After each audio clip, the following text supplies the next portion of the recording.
Welcome back to Steve Robb Reviews. Today's review is going to be all about this tool right here. I think it's quite fascinating. This is for wire ferrules.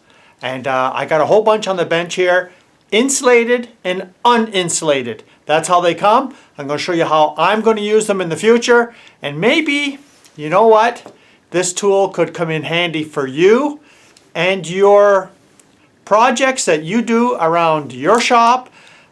Whether you do the same type of things that I do, well, this could come in handy. This is the first time I'm going to be using this, so this is a real review. I'm not a professional at using this, but we're going to learn real fast. So let's go over to the bench. Let's take a look. Well, let's get started right here. These are the different ferrules here. They start off at the smallest one. You can see how tiny these are, right? Really tiny. So you can go all the way down from 22 gauge all the way up to 7 gauge. Now, there's not too often that I would use something with a barrel size like this. Now, the whole idea behind this tool is you put the ferrule inside there and you squish it. Now, this didn't come with any instructions at all. Nothing, except you could see here where there's an adjusting nut here and it says a plus and a minus. So you can back this screw off and move this adjusting nut to make this hole either bigger or smaller depending on the size of ferrule you use. So these are the insulated ones and these are the non-insulated ones. So they do serve a different purpose, and we'll just take a look at two that I'll use today. Okay, so there's one there, and here's the other one. Now the thing I like about this is, well, it's the same thickness, so you only have to crimp it once, and I think that's pretty good. So where would I use this? Okay, so I would use this in, take for instance, something like this, where this is my charge controller, and I would use one of these, the insulated ones, to go in here because there's lots of room. Now on the other hand, you've got something like this where there's not lots of room, and if you take a look at this here, you'll see that it gets in the way of the insulated one. So that's why you have to have both the insulated and non-insulated, so it'll actually go in the wire nut connector. And I'd be using more of these in the future. Now on the back side, you can see on this one here, you're supposed to strip the wire to about this length.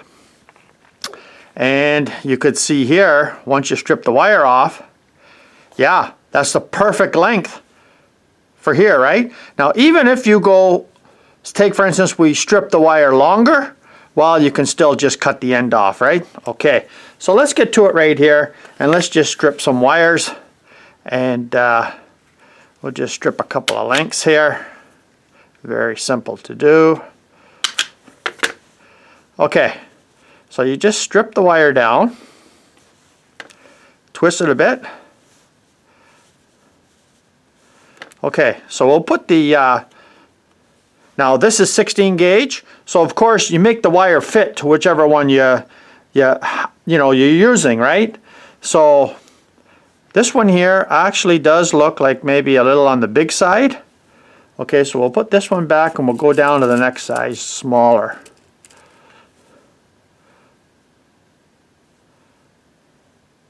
Okay, even that seems to be a little bit big.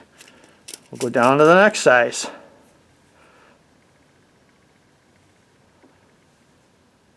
Okay, so I think that one there is the one we're going to use.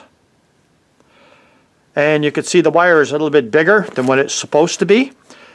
But let's just put it inside here. Pull the handle.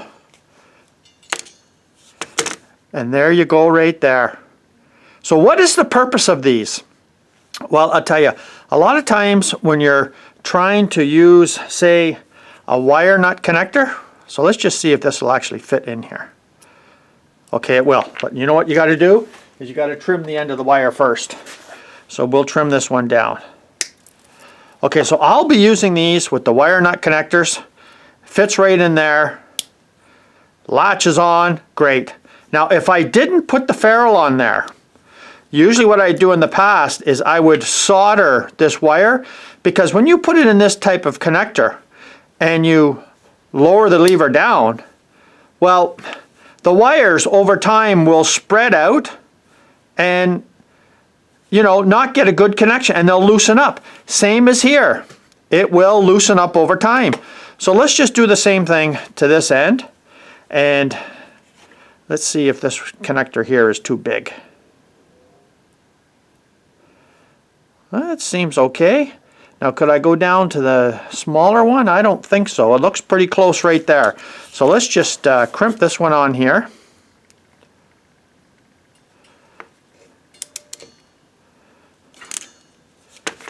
There it is right there. And again, we'll just snip the end off here. Now you could see where this would come in handy to go into a connector like this. Because when you tighten down this screw, it would just flatten out your regular wires if you don't solder them. And over time, it goes loose and you're not getting the same contact pad inside here when the wires are actually spread out. So if you have higher amperage, guess what? You're not getting the amperage out to the end of the wire. So this is the unit here. I think it's awesome. You know, and this is the insulated and the non-insulated, and they go on there, and you know what? You ain't gonna pull that off. There's no way. So I mean, they come in different sizes.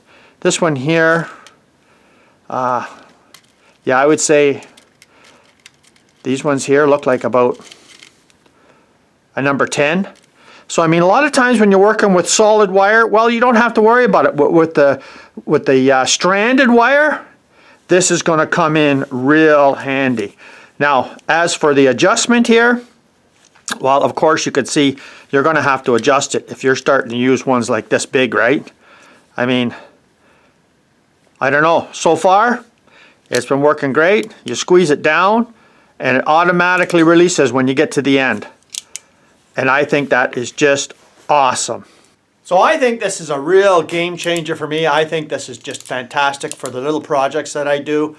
As you can see, I use them lever wire nut connectors on a project about the battery booster, where I actually have one charge controller charging 4 different batteries.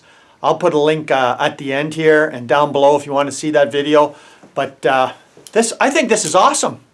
Now this is the first time for me, you know, trying it. And if I can operate it this easily, well, so can you. Leave me a comment down below if you are familiar with using this. Now these are all plated copper connectors.